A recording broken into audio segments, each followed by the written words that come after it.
Hello guys, welcome back to my another blog. तो आज के ब्लॉग में है कि मेरी होली की सारी जो तैयारियां हैं वो कंप्लीट हो चुकी हैं। क्या है आपके पास? ओके, खेलो। तो क्योंकि मैं एक करके ना रोज ही बना रही थी, इसलिए क्योंकि प्रांकी के एग्जाम्स भी है जो कि आज से स्टार्ट हुए हैं, तो कल इसीलिए कोई ब्लॉग भी अपडेट नहीं किया था। क्योंकि टाइम तो लगता ही है, उसको एडिटिंग करने में टाइम लगता है, उसको जो वॉइस रिकॉर्ड होता है उसको रिकॉर्ड करने में टाइम लगता है, और फिर तैयारी भी होती है। और जैसे कि मैंने लास्ट ब्लॉग में भी, मतलब अधिकतर ब्लॉग में बोलती हूँ कि मैं प्रांकी के स्कूल आने से पहले पहले ही सारा जो मुझे मतलब ब्लॉगिंग करनी होती है या फिर कोई ब्लॉग मतलब अपडेट करना होता है तो उसकी तैयारी मैं पहले से ही करके रख लेती हूँ, जो कि उसके सामने मुझे फोन को हाथ ना लगाना पड़े। या फिर कुछ बनाना होता है तो मैं पहले से ही उसके आने से ना पहले से ही बना लेती हूँ, क्योंकि फिर डिस्टरबेंस होता है, क्योंकि हम फोन लें तो फिर वो भी फोन लेंगे, इसलिए। और आज तो वही सेम डे है, मतलब फुल डे है स्कूल, बट 8 को भी फुल डे है, लेकिन 9 को फिर हाफ डे होगा 12 o'clock पे। फिर कंटिन्यू एग्जाम्स है, क्योंकि कल तो हॉलीडे रहेगा, कल होली दहन है इसलिए हॉलीडे रहेगा, लेकिन कलर वाली होली का हॉलीडे नहीं है, स्कूल की छुट्टी नहीं है।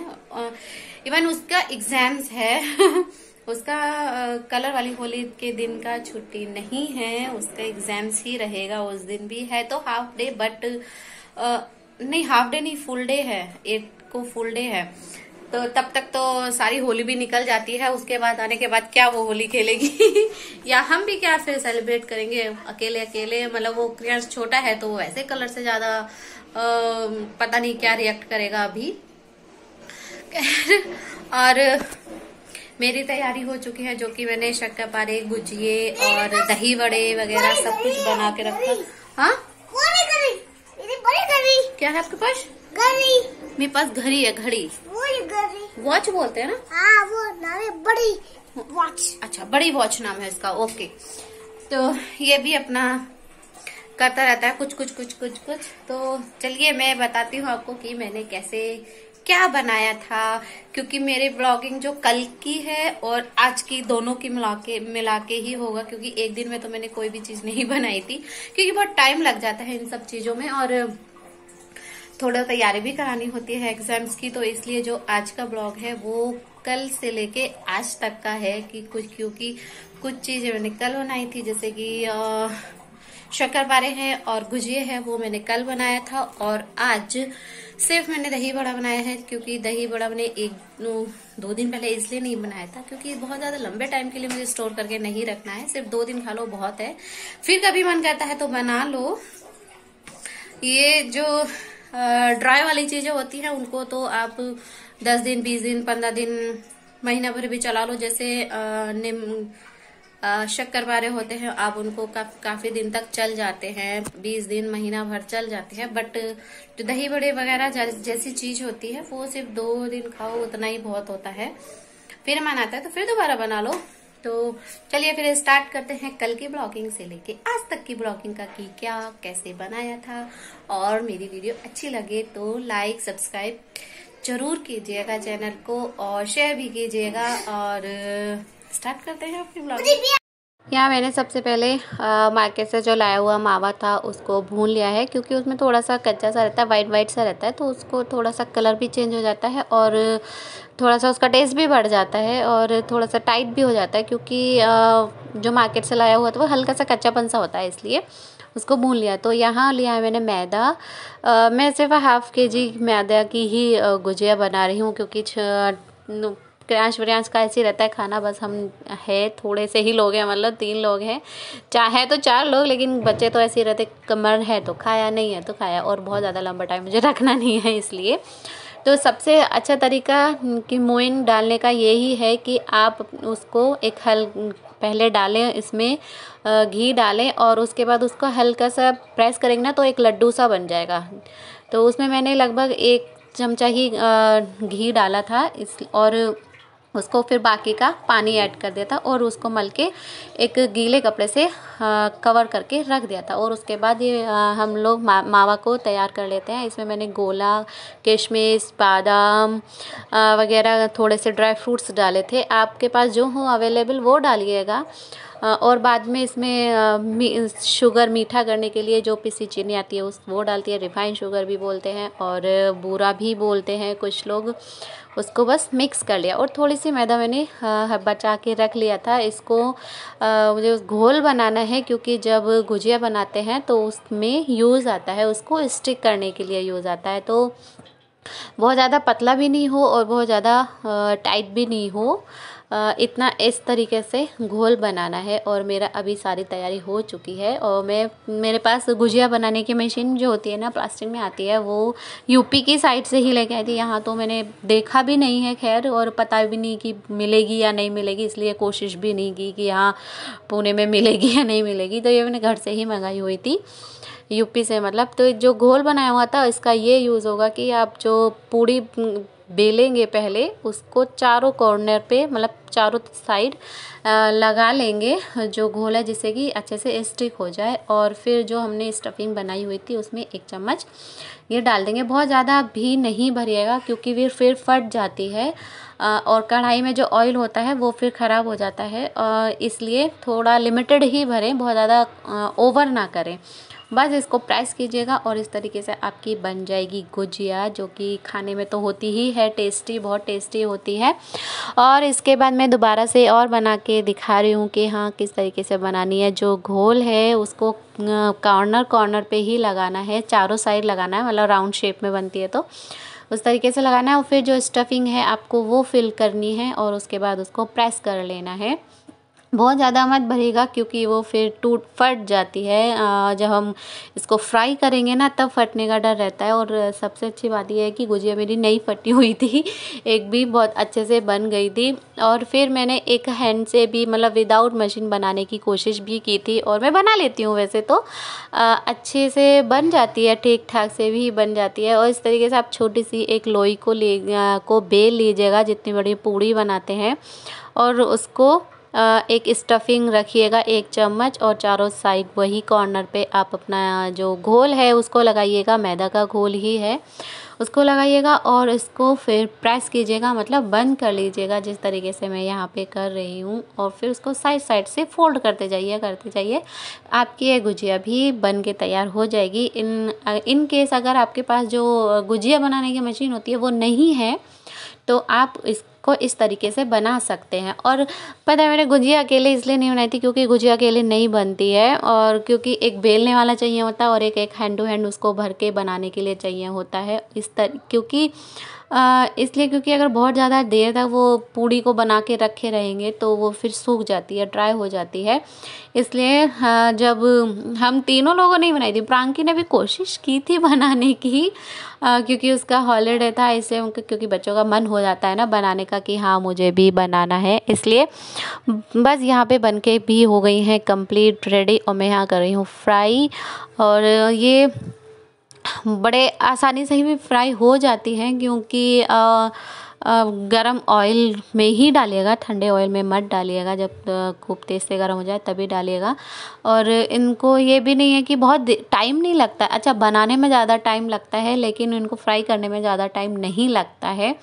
और ये भी नहीं है कि बहुत ज़्यादा हाई फ्लेम भी मत रखिएगा वरना वो फिर कच्ची कच्ची सी रह जाती है, इसलिए मीडियम ही रखिएगा और अच्छे से ये फ्राई कीजिएगा। और गरम गरम खाते हैं ना तो और भी ज़्यादा अच्छी लगती है।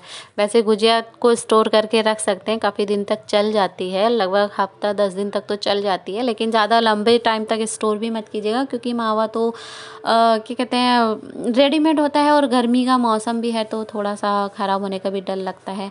और अगर फ्रिज में रखोगे तो जो गुजिया आपकी वो बहुत टाइट हो जाएगी, इसलिए बाहर ही रख के खाइएगा और बहुत ज़्यादा लंबे टाइम के लिए मत बनाइएगा। इसी तरीके से दोबारा से भी मैं फ्राई कर रही हूँ। और यहाँ पे थोड़ी सी मैदा बच जाती है जो क्योंकि गुजिया बनाते हैं तो उसके साइड का कॉर्नर कॉर्नर बच जाता है, तो इसलिए मैंने सोचा चलो उसका शक्करपारे बना लेते हैं। तो उसको बहुत पतला नहीं बेला है मैंने, थोड़ा सा मोटा बेला है। इस तरीके से उसको कट कर लेंगे, आसानी से कट भी हो जाता है, तुरंत हट भी जाता है। इस तरीके से थोड़ा सा मोटा रखा है, क्योंकि जो नमक वाले पारे बनाए थे वो थोड़े से पतले बनाए थे, लेकिन जो शक्करपारे हैं वो थोड़े से मोटे ही अच्छे लगेंगे, क्योंकि अभी ये जब फ्राई होंगे ना तब और ज़्यादा फूल जाएंगे। और यहाँ मैं बना रही हूँ चाशनी। मैंने यहाँ पे 1 कटोरी चीनी ली है और उसमें हाफ कटोरी पानी ऐड किया है और उसको मेल्ट करने के लिए रख दिया है, तब तक कि ये जो शक्करपारे हैं वो फ्राई होते हैं। धीमी गैस पे ही बनाइएगा, अदरवाइज़ वो ऊपर से जल जाएंगे और अंदर से कच्चे रह जाएंगे। तो यहाँ पे गुजिया तो हो चुकी है रेडी, और लगभग यह भी चाशनी भी बनके रेडी होने ही वाली है। बस ज़्यादा टाइम भी नहीं लेगा, इतनी देर शक्करपारे तैयार होंगे, इतनी देर में ये भी बन जाएगी। तो इस तरीके से आपको इसको बनाना है, और थोड़ा सा बस गाढ़ा रखना है, इतना ही गाढ़ा रखना है कि थोड़ा सा अगर टपका के देखें तो एक तार सा खींचे उसमें, और ज़्यादा नहीं पकाना है।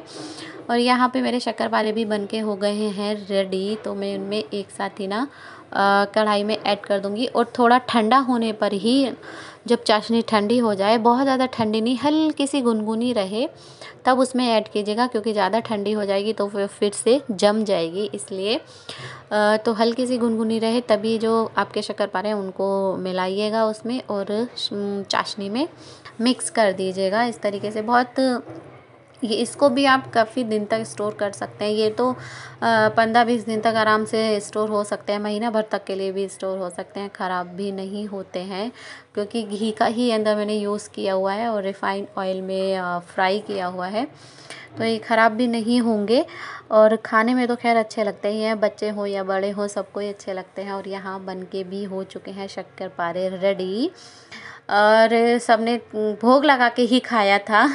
और यहाँ आ गया है आज के व्लॉगिंग की, यहाँ से है आज की व्लॉगिंग स्टार्ट। तो मैंने दाल ना, उड़द की दाल और जो मूंग की दाल होती है ना, उसको भिगो के रख दिया था नाइट में। इसमें 2 कटोरी उड़द दाल है और 1 कटोरी मूंग दाल है। तो उसमें क्या है ना कि वो नुकसान नहीं देता है, जैसे किसी को डाइजेशन में दिक्कत होती है तो मूंग की दाल से थोड़ा बैलेंस हो जाता है। इसमें मैं थोड़ा सा डालूंगी सोडा, और थोड़ा सा डालना है सॉल्ट, पीसने के बाद डालिएगा। और पानी का यूज़ मत कीजिए, बहुत हल्का सा ही पानी यूज़ कीजिएगा, वरना वो पतला हो जाएगा इसलिए। और इसको अच्छे से फेंट लेना है, काफ़ी देर तक फेंटना है, 2-3 मिनट फेंटेंगे बहुत है। ये ना एक फ्लफ़ी सा मिक्सर बन जाता है, बड़ा एकदम सॉफ्ट सा लगता है। और इस बस तभी आपको बना के कर लेना है रेडी। यहाँ पे मैं जो गुजिया का ऑयल मैंने ढककर ऐसे ही रख दिया था, क्योंकि शाम हो गई थी वो मेरे को बनाने में, तो मैं उसी में ही बना रही हूँ। तो इस तरीके से आप उसकी बॉल्स बना के डालिएगा, थोड़ा कम पानी का यूज़ कीजिएगा, इसीलिए ये बॉल्स ही पकोड़े टाइप, मतलब पकोड़े जो होते हैं बड़े जिसको बोलते हैं, तो बड़े बन जाएंगे। अगर ज़्यादा पानी का यूज़ करेंगे तो वो बन नहीं पाएंगे गोल गोल, तो वो फैल जाते हैं, मतलब पूड़ी का शेप ले लेंगे। और हमें बनाने हैं दही बड़े, तो उसको जैसे पकोड़े टाइप होते हैं जो बड़े होते हैं उस तरीके से बनाने हैं। बस इस तरीके से आप बड़े बनाइएगा, और बहुत बड़े अच्छे लगते हैं मेरे को। पता है क्या है कि मुझे मार्केट वाले कम अच्छे लगते हैं, पता नहीं क्यों, पहले से ही, ऐसा नहीं है कि अभी से या जब से मुझे बनाना है तब से, ऐसा नहीं है। मुझे पहले से ही जो घर पे बनाते हैं वो ही अच्छे लगते हैं, या फिर जैसे कोई शादी में भी खाता है तो मुझे पता नहीं क्यों अच्छे नहीं लगते, पता नहीं क्या बात है, ये तो मुझे भी नहीं पता चला अभी तक। बट जो घर पे बनाते हैं वो अच्छे लगते हैं, और कई बार खा भी लेते हैं, सुबह शाम दोपहर कितनी बार भी खा लो आराम से। और मूंग की दाल का यूज़ हुआ है तो वो नुकसान भी नहीं देते हैं। सिर्फ उड़द वाली दाल का बनाते हैं तो मे बी हो जाता है किसी किसी को कि किसी का पेट खराब हो जाए, या नुकसान भी दे जाते हैं, कुछ ना कुछ प्रॉब्लम हो जाती है। तो लेकिन मूंग की दाल मिला के बनाइएगा तो थोड़ा सा बैलेंस हो जाता है, नुकसान भी नहीं देते हैं। तो इस तरीके से मैंने बना लिए हैं वड़े, और इसी तरीके से आप सेकंड बैच डालें। मैंने बहुत ज़्यादा क्वांटिटी में नहीं बनाई है, क्योंकि मुझे सिर्फ 2 दिन चल जाए बहुत है, होली के दिन चल जाए दोनों दिन, तो बस बहुत है, इतना ही और इसी तरीके से फिर दूसरा बैच भी डाल देंगे। और यहाँ मैं बना रही हूँ इमली। इमली को मैंने घंटा भर ही भिगो के रख दिया था, क्योंकि पहले सुबह उठी तो भिगो के रख दिया, फिर बाकी के काम किए और उसको मैश करके अच्छे से छान वान के रख लिया था। मैं भिगो के बस अपना काम करने लगी थी इसलिए। और मैंने फिर कढ़ाई भी यहाँ पे रख दिया बनाने के लिए। तो कढ़ाई में मैं इसमें ना ऑयल घी वगैरह कुछ यूज़ नहीं कर रही हूँ, सिर्फ डायरेक्टली जो इमली का पल्प है उसको ही इसमें ऐड किया है। और इसमें डाल रही हूँ मैं सूखा जो गोला होता है ना, नारियल जिसे कहते हैं, उसको कद्दूकस करके डाला है, थोड़ी सी डाली है।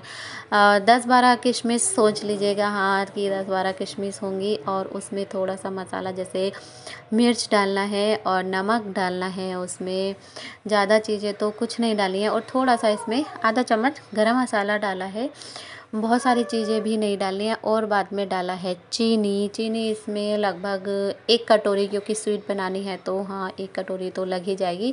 अगर गुड़ है, जागरी है तो आप उसको भी ऐड कर सकते हैं। मैं सिर्फ चीनी की ही बना रही हूँ।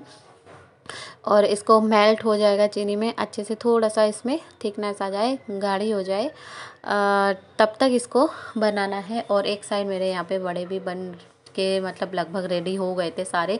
मैंने साथ में ना एक बाउल में पानी गर्म करने के लिए रख दिया था, क्योंकि इसको दही वड़ों की सिर्फ एक सबसे अच्छी खासियत ये है कि इसमें सारा जो ऑयल होता है वो सारा पानी में भिगो के रखने के बाद वड़ों को सारा निकल जाता है। सबसे अच्छी बात यही होती है कि जो ऑयल उसमें एब्जॉर्ब किया है वो सारा का सारा पानी में भिगो के निकल जाता है, क्योंकि उनको भिगो के रखना है। 5-10 मिनट के लिए रखिएगा गर्म पानी में। और मैंने इसमें सिर्फ हींग डाली है और कुछ नहीं डाला, क्योंकि हींग का फ्लेवर अच्छा लगता है। बस 5-6 जितने भी आपको भिगोने हैं, सबके लिए एक साथ भिगोने हैं, या एक प्लेट रखने हैं, उसके अकॉर्डिंग आप भिगो के रखिए। 5-10 मिनट कवर करके रखिएगा और तब तक ये एब्जॉर्ब पानी कर लेंगे और इनका सारा एक्सेस ऑयल सारा निकल जाएगा। सबसे खासियत इनकी मुझे यही लगती है कि जिस ऑयल में हमने इनको फ्राई किया है, बनाया है, वही ऑयल इनसे निकल भी जाता है। तो ज़्यादा इनमें ऑयल की जो मात्रा है वो रहती नहीं है। सबसे अच्छा मुझे बस इसमें यही खासियत लगती है, बाकी तो है ही अच्छे। और यहाँ ये भी मतलब बन ही चुकी है जो इमली बना रही थी मैं। थोड़ी सी बस गाढ़ी हो जाए और उसके बाद गैस बंद कर देनी है। और चटनी वगैरह मैंने पहले से ही बना के रख ली थी, जैसे जो हरी धनिया की चटनी होती है, या फिर अगर आप पुदीने वाली चटनी पसंद करते हैं तो आप उसको भी ऐड कर सकते हैं। और इसमें ज़्यादा मिर्च मसाले प्लेट्स जब उनकी रेडी करेंगे तो आपको कुछ डालने की ज़रूरत नहीं है बहुत ज़्यादा। बस इनको पानी में भिगोया है ना, तो इसको प्रेस करेंगे तो देखिए जो ऑयल है वो सारा ही निकल जाता है पानी से बाहर। और यहाँ इनको निचोड़ के रखेंगे। मैं सिर्फ 2 ही बना रही हूँ, ज़्यादा नहीं बनाऊँगी अभी। सिर्फ दिखाना है आपको कि हाँ किस तरीके से मैंने रेडी किया था। और इसमें क्या करना है आपको, मैं अब इस टाइम इसमें कुछ मिर्च मसाले यूज़ नहीं करूँगी, क्योंकि चटनी अगर आपको तीखा खाना है तो आप इसमें हाँ मिर्च ऐड कर सकते हैं। बस इसमें मैंने दही डाला है और इसमें आप मीठी जो सॉस बनाई है, इमली वाली चटनी है, उसको डालिएगा। और डालिएगा इसमें जो हरे धनिए की चटनी है या पुदीने की चटनी है उसको डालिएगा। और डालना है इसमें थोड़ा सा चाट मसाला, बाकी का मैंने और कुछ नहीं डाला है, बहुत सिंपल ही तरीके से बनाए हैं। अगर आपको ज़्यादा स्पाइसी खाना है तो आप इसमें थोड़ी सी जो रेड चिली होती है आप उसका यूज़ कर सकते हैं, अगर ज़्यादा ही स्पाइसी खाना है, क्योंकि मुझे ज़्यादा स्पाइसी नहीं बनाना, प्रांकी वगैरह सबको खाना है इसलिए। तो क्योंकि धनिया में की जो चटनी है उसमें भी थोड़ी मिर्च है और जो इमली की चटनी बनाई है उसमें भी मिर्च है। तो इस तरीके से ये हो चुके हैं रेडी। बहुत ही सॉफ्ट बने थे, बहुत ही अच्छे बने थे। आप लोग भी एक बार ज़रूर इस तरीके से ट्राई कीजिएगा। यमी यमी बने थे, बहुत ही अच्छे। तो बस यही था मेरा कल का और आज तक का लेके ब्लॉगिंग। और जो होली की तैयारियां की हैं बस वो इतना ही किया है। यही करती हूँ मैं अपने ब्लॉग को लास्ट एंड करती हूँ और फिर मिलते हैं किसी नेक्स्ट ब्लॉग में। तब तक के लिए बाय और हैप्पी होली। और चैनल को सब्सक्राइब करना मत भूलिएगा। आप सभी को बहुत बहुत बहुत होली की शुभकामनाएं।